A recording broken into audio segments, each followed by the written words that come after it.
The global keyword can be used to access global variables that are inside a function. In this example, we have two global variables, x and y.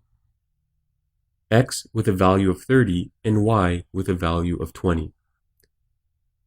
Inside the function named test1, we've used the global keyword to access the values of variable x and y. To confirm that this worked, we've set variable y equal to the sum of x plus y. So we'll go ahead and execute this function by calling function test1, and also by outputting the new value of variable y, which we know should be 50, which is 30 plus 20.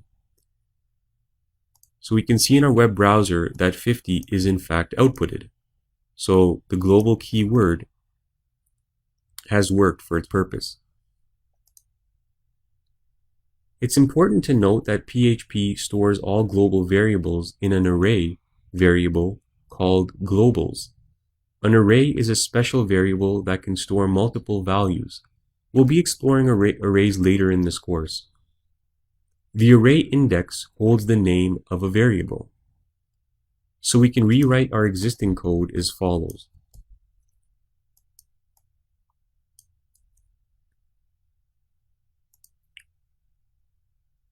So we can see that here we're referencing global variable y, which we're setting to the sum of global variable x plus global area y. And once again, the output should be the exact same, 50.